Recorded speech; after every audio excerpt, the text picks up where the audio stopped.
আমরা অনেকেই জানি না যে আসলে কোন ভাবে শ্বাস নিলে আমাদের সত্যিকারের শ্বাস নেওয়া হয়, আমাদের শরীরের সাফিসিয়েন্ট পরিমাণের অক্সিজেন শরীরে ঢুকতে পারে এবং যেই অক্সিজেনের ঘাটতির কারণে অনেক সময় আমাদের মাথা ব্যথা হয়, আমরা অনেক ডিপ চিন্তা করতে পারি না, আমাদের অনেক সময় ঘুম হয় না, আমাদের ডাইজেস্টিভ সিস্টেমটা ব্রেকআপ হয়, আমরা আমাদের দেখা গেল কনস্টিটিউশন হচ্ছে বা লুজ মোশন হচ্ছে।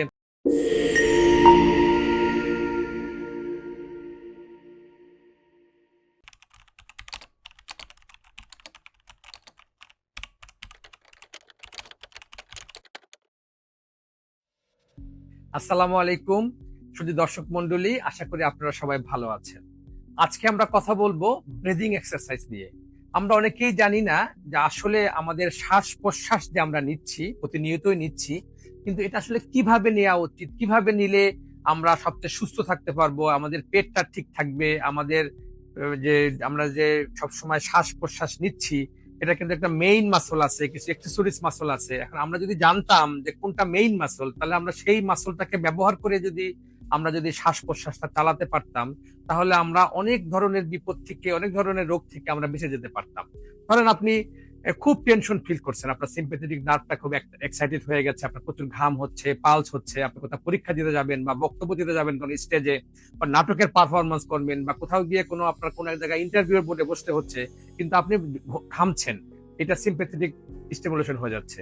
কিন্তু আপনি যদি প্রপার ভাবে যদি ব্রিদিং এক্সারসাইজটা নিতে পারতেন, তাহলে আপনার প্যারাসিম্প্যাথেটিকটা এটার বিপরীতটা অ্যাক্টিভ হতো এবং আপনি কিন্তু ঘামতেন না, আপনার কিন্তু মাসলগুলো শিথিল থাকতো এবং আপনি কিন্তু সুন্দরভাবে মনস্তাত্ত্বিক ভাবে অনেক বেশি ফিট হয়ে পরীক্ষায় অংশগ্রহণ করতে পারতেন বা কোনো কাজে অংশগ্রহণ করতে পারতেন। আমরা অনেকেই জানি না যে আসলে কোন ভাবে মানে শ্বাস নিলে আমাদের সত্যিকারের শ্বাস নেওয়া হয়, আমাদের শরীরের সাফিসিয়েন্ট পরিমাণের অক্সিজেন শরীরে ঢুকতে পারে এবং যেই অক্সিজেনের ঘাটতির কারণে অনেক সময় আমাদের মাথা ব্যথা হয়, আমরা অনেক ডিপ চিন্তা করতে পারি না, আমাদের অনেক সময় ঘুম হয় না, আমাদের ডাইজেস্টিভ সিস্টেমটা ব্রেকআপ হয়, আমরা আমাদের দেখা গেল কনস্টিটিউশন হচ্ছে বা লুজ মোশন হচ্ছে, শুধু প্রপারলি আমরা অক্সিজেন নিতে পারি না। যেভাবে আমাদের ইনহেল করা উচিত, যেভাবে আমাদের শ্বাসটা নেওয়া উচিত, সেভাবে আমরা না জানার কারণে এটা কিন্তু হচ্ছে। এবার আমি বলছি যে আমরা কিভাবে আসলে কিভাবে আমাদের ব্রিদিংটা নেওয়া উচিত। সেটা হচ্ছে আমাদের নাক দিয়ে শ্বাসটা নেওয়া উচিত এবং আমাদের পেটটাকে ফুলিয়ে শ্বাসটা নেওয়া উচিত, কারণ পেটের সাথে থাকে ডায়াফ্রাম। এইটাই হচ্ছে মানে প্রশ্বাস, যেটা নিঃশ্বাস প্রশ্বাস, নিঃশ্বাস মানে যেটা আমরা ছেড়ে দেই, আর প্রশ্বাস মানে যেটা আমরা টানি বা যেটাকে আমরা বলি যে আমরা নিঃশ্বাস, বুক ভরে নিঃশ্বাস নেন, সেই নিঃশ্বাসটা নেওয়া উচিত আসলে আমাদের পেট ফুলিয়ে। কিন্তু আমরা কিন্তু তা করি না, আমরা আরামে বসে থাকি। আমাদের যে সেকেন্ডারি মাসল যেগুলো, মানে চেস্টের মাসল, আমাদের এই পিছনের যেই এই চেস্ট বরাবর পিছনের যে মাসল গুলো আছে সেই মাসল, তারপরে এখানে স্টার্নোক্লেডোমাস্টোয়েড মাসল, এখানকার মাসল, এবং এইসব মাসল গুলো হলো সেকেন্ডারি মাসল। আমরা কিন্তু এই মাসল গুলোকে ব্যবহার করেই শ্বাস প্রশ্বাস চালিয়ে থাকি। যাদের পেট বড় হয়ে গেছে, যারা একটু বসে থাকে, যারা পরিশ্রম করে না, যারা এক্সারসাইজ করে না, তারা কিন্তু তাদের প্যাটার্নই হয়ে গেছে, তারা কিন্তু এই এক্সেসরিজ মাসল থেকে কিন্তু আমরা ব্রেথটা নিয়ে থাকি। এটা আমাদের শরীরের জন্য সাফিসিয়েন্ট না, যে পরিমাণ অক্সিজেন নেওয়া দরকার, যে পরিমাণ আমাদের স্বাস্থ্য ভালো রাখা দরকার, সেটা কিন্তু আমরা পাচ্ছি না এই প্রপার নিয়মটা না জানার কারণে। এবার আমি আপনাদেরকে ব্রিদিং এক্সারসাইজের কতগুলো টাইপ আছে সেগুলো বলবো, কিভাবে কোনটা করতে হয় সেটা বলবো। এটা গেল সাধারণ মানুষের জন্য। আবার কিছু রোগ আছে যেমন অ্যাজমা, সিওপিডি, বা ধরেন আপনার লাং বা আপনার থোরাক্স অপারেশন হয়েছে বা বড় অপারেশন হয়েছে, লং টাইম বিছানায় শুয়ে আছেন, তখনও কিন্তু আপনার এই ব্রিদিং প্যাটার্নের কারণে, শ্বাস প্রশ্বাস না নেওয়ার কারণে কিন্তু আপনার এই ধরনের কিছু সমস্যা দেখা যায়। ইভেন আপনি দেখেছেন যে আর্মিতে যখন লোক নেয়, তখন দেখবেন যে বলে যে বুকের মাপ থাকতে হবে 30 ইঞ্চি এবং চেস্ট ফুলিয়ে দেখাতে হবে 2 ইঞ্চি। অর্থাৎ 2 ইঞ্চি যদি ফোলাতে না পারে, তাহলে আমরা ধরে নেই তাহলে যে সে প্রপারলি অক্সিজেন নিতে পারে না, যে পরিমাণ তার ব্রেথ দরকার, অক্সিজেন দরকার শরীরে, সেটা সে নিতে পারে না। কিন্তু আমরা যদি লং টাইম শুয়ে থাকি, রোগজনিত কারণে শ্বাস প্রশ্বাস আমাদের ঘন ঘন নেওয়ার কারণে বা যেভাবে নেওয়া দরকার সেভাবে না নেওয়ার কারণে কিন্তু আমাদের অনেক ধরনের সমস্যা তৈরি হয়, যা ইতিপূর্বে আমি বলেছি। এবার আমি diaphragmatic breathing, purse lips breathing, segmental breathing, deep breathing exercise, and একটা আছে হলো ইন্টেনসিভ স্পাইরোমেট্রি, আর আছে হলো গ্লোসোফ্রেঞ্জিয়াল ব্রিদিং। এবার আমি প্রত্যেকটি ব্রিদিং প্যাটার্ন কিভাবে নিতে হয়, কিভাবে নিলে ভালো হয়, কতবার নিতে হয়, কিভাবে কি করা যায়, সেগুলো নিয়ে কথা বলবো। প্রথমে বলছি ডায়াফ্রাগমেটিক ব্রিদিং, মানে পেট নাড়িয়ে নাক দিয়ে শ্বাস নেবেন। আপনি শ্বাস নাক দিয়ে নিলেন, মুখ দিয়ে ছাড়লেন, বা মুখ দিয়ে নিলেন, নাক দিয়ে ছাড়লেন, এটা খুব সমস্যা না। সমস্যা হলো আপনার পেট নাড়িয়ে শ্বাসটা নিতে হবে, এটাই হচ্ছে হলো আইডিয়াল। এটাকে ব্রিদিং কি ডায়াফ্রাগমেটিক ব্রিদিং বলা হয়। যেমন ধরেন আমি একটা হাত রাখলাম আমার চেস্টের উপরে, একটা হাত রাখলাম আমার পেটের উপরে, তাহলে আমার দেখেন এই হাতটা নড়বে না, এই বুকের হাতটা নড়বে না, পেটের মাসলটা নড়ে ব্রিদিং হবে। এই যে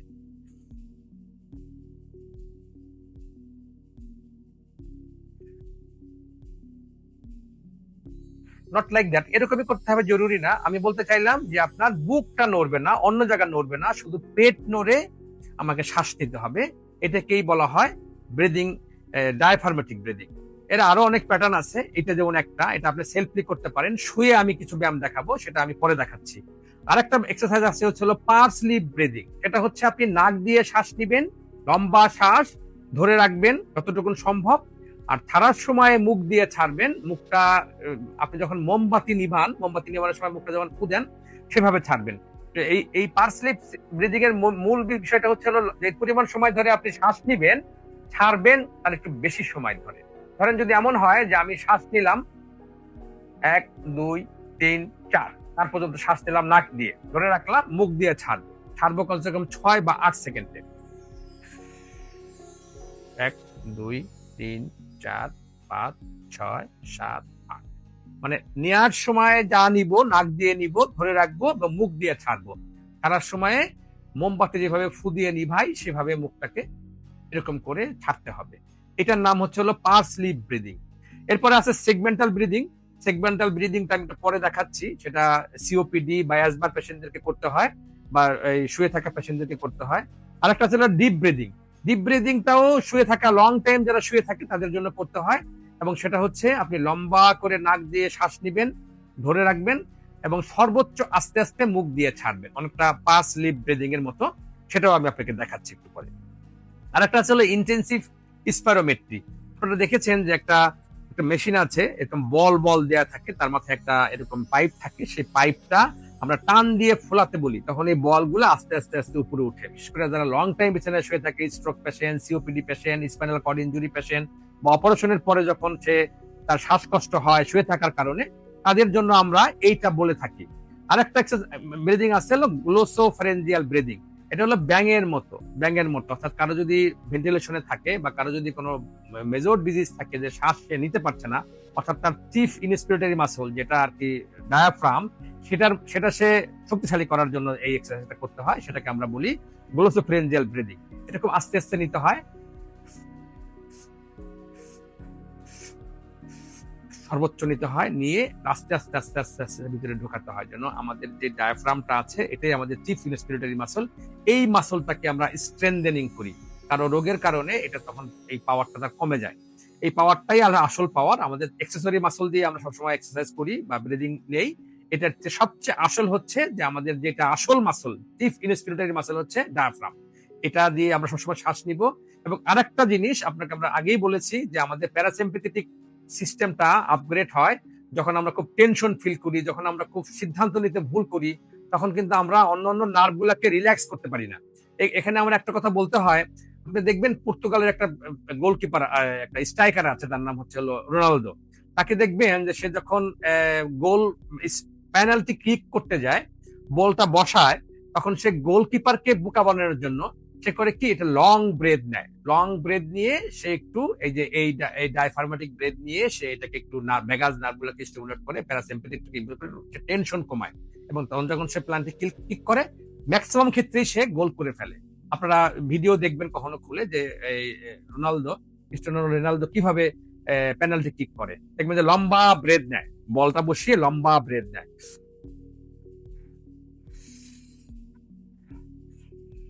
লম্বা ব্রেথ নিয়ে তারপরে কিক করে, এবং শেষ ম্যাক্সিমাম ক্ষেত্রে সে গোল করে ফেলে। এটা হলো টেনশন কমানোর জন্য।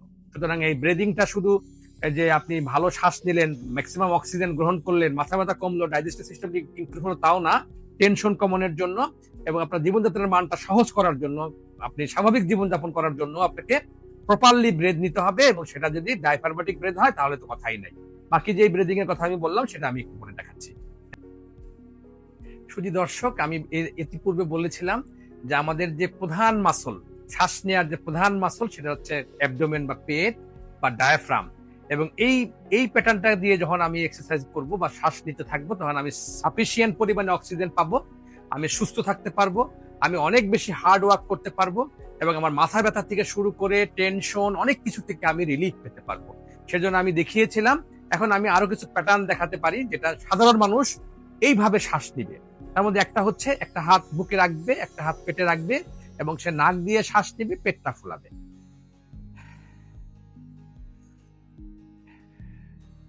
এইভাবে গেলে একটা প্যাটার্ন। এটা সে যদি শুয়ে করতে চায় তাহাও সে পারবে। এভাবে শুলো, শুয়ে সে একটা হাত এখানে রাখলো, একটা হাত পেটে রাখলো, সে পেট ফুলাবে।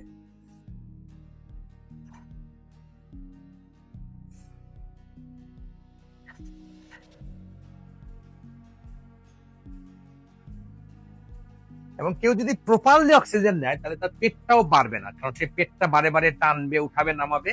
পেটটাও কিন্তু তার, কোমরে ব্যথা হবে না, এবং পেটটাও তার কিন্তু বাড়বে না, পেটেরও কিন্তু একটা প্যাটার্ন তৈরি হয়ে যাবে।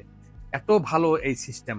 অনেকে আছে যারা ইয়োগা করে, যারা যোগী ছিল, ইন্ডিয়ান যারা যোগী ধ্যান করত, তারা কিন্তু এই শ্বাসের ব্যায়ামটা খুব বেশি করে করে, এবং তাদের ধ্যানের সাথেও এই শ্বাসটা খুব লাগে। তারা কিন্তু ঠিক এই ডায়াফ্রাগমেটিক ব্রিদিংটা করে। আরেকটা ব্রিদিং আছে যে আমাদের এক্সেসরিজ মাসল, আমি আগে বলেছি এক্সেসরিজ মাসল, ধরেন আমাদের যে ইন্টারকোস্টাল মাসলের পিছনের দিকের যে মাসল গুলো, এগুলো হলো সেকেন্ডারি মাসল, এক্সেসরিজ মাসল, যেগুলো আমাদের এই শ্বাসের সঙ্গে দরকার। তো এই এক্সেসরিজ মাসল গুলো দিয়েও আমরা কিছু এক্সারসাইজ করতে পারি, যেটা আমাদের যৌথভাবে, মানে আমাদের ডায়াফ্রাগমেটিক ব্রিদিং এ হইলো, আবার এক্সেসরিজ যে মাসল, সেই মাসল গুলোরও ব্রিদিং হইলো। যেমন ধরেন একটা করতে পারি আমরা, এই যে আমাদের যে স্টারনাম, মানে আমাদের পাঁজরের মাঝখানের যে হাড়টা, এটাকে স্টারনাম বলা হয়, এখানে ধরে আমরা কিন্তু এই গলাটাকে একটু উঁচু করতে পারি, এরকম। আচ্ছা, এই জায়গাটা একটু এক্সটেন্ড হইলো, মানে কি এটাকে বলা হয় কি, স্ট্রেচ হইলো। এই জায়গাটা স্ট্রেচ হলে কিন্তু এখানে জায়গাটা বাড়লো, সেক্ষেত্রে কিন্তু আমার অনেক বেশি বাতাস ভিতরে ঢোকা পসিবল। হ্যাঁ, আমি আবার দেখাচ্ছি।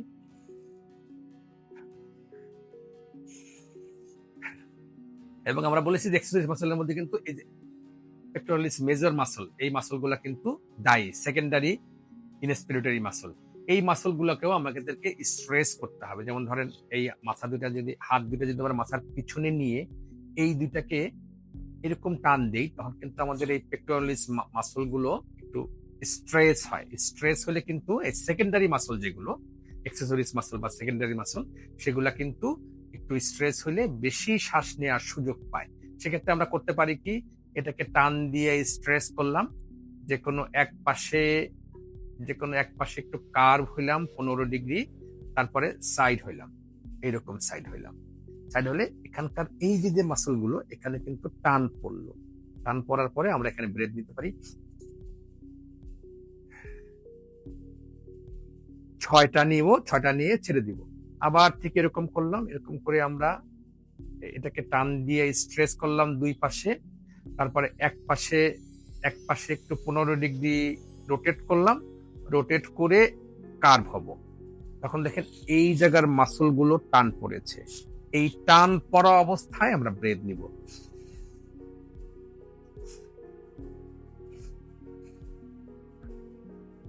এটাও লম্বা করে নিয়ে আস্তে আস্তে ছাড়বো। এটাও করব আমরা 6 থেকে 10 বার।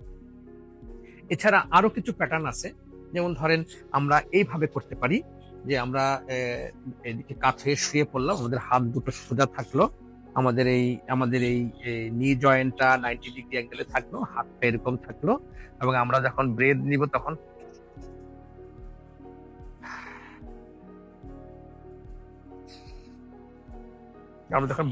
তখন এই জায়গার মাসলটা, আমাদের এই যে চেস্টের এই মাসল গুলা স্ট্রেস হচ্ছে এবং অনেক এক্সপান্ড হচ্ছে, আমরা অনেক বেশি বাতাস নেওয়ার সুযোগ পাচ্ছি। এটা রিভার্স, আমি ওইদিকে ঘুরেও সেম কাজটাই করতে পারবো। আমরা দেখিয়ে দিচ্ছি, আমি জানি না প্রকাশ করতে পারবো কিনা, ঠিক একইভাবে প্যাটার্নটা একই, এবং থাকবে হাতটা, আমরা যখন শ্বাস নিব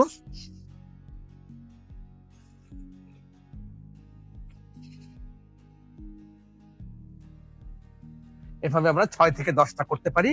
তাহলে আমাদের প্রপার, আমরা আরেকটা কাজ করতে পারি, আমরা এভাবেও কিন্তু ডায়াফ্রাগমেটিক ব্রিদিংটা আমরা নিতে পারি। আমাদের এই যে 4 পয়েন্ট নিলিং বলে এটাকে, এভাবে নিলিং করে আমরা এই পেটটাকে ইনহেল করে শ্বাস নিব।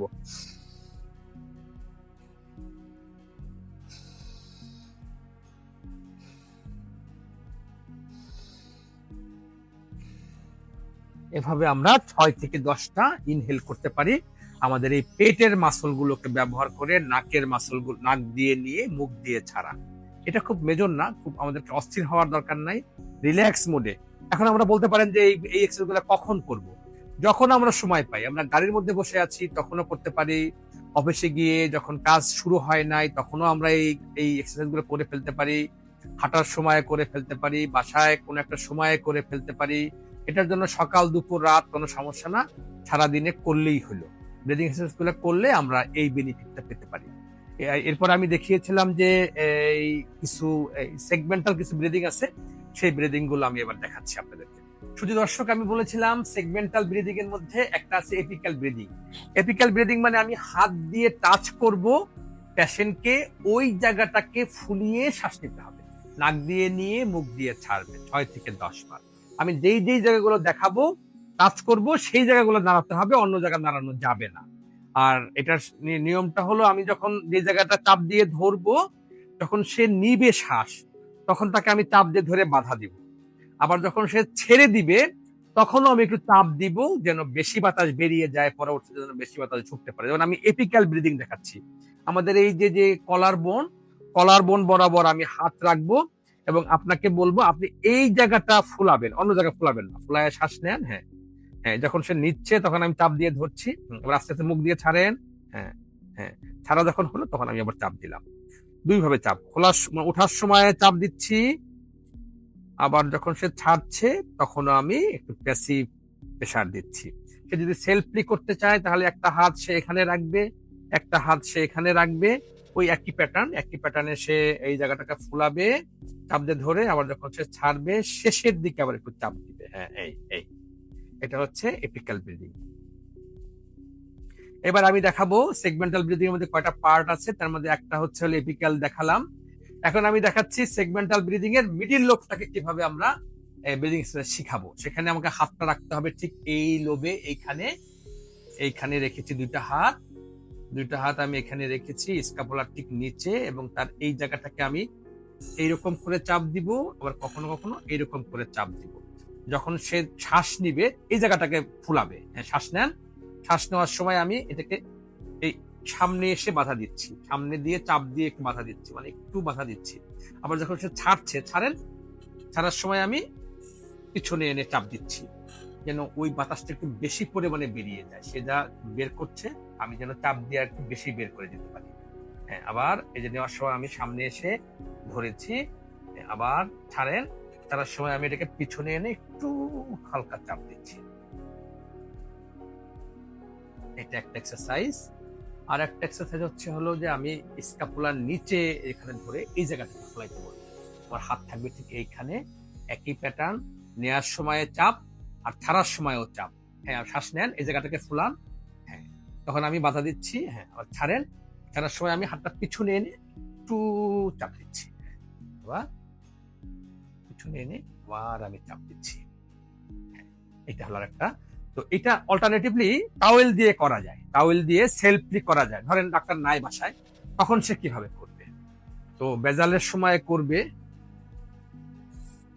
এখানে চাপ দিয়ে প্যাচ দিয়ে ধরে ওই একই প্যাটার্ন, এই জায়গাটাকে ফুলাবে, আবার ছাড়ার সময় টান দিবে,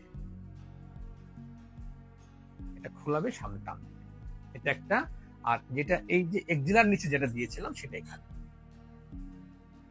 এখানে ধরে ফোলানোর সময় টান দিবে, আবার ছাড়ার সময় যখন ছাড়ার সময় সে আস্তে আস্তে একটু টান দিবে।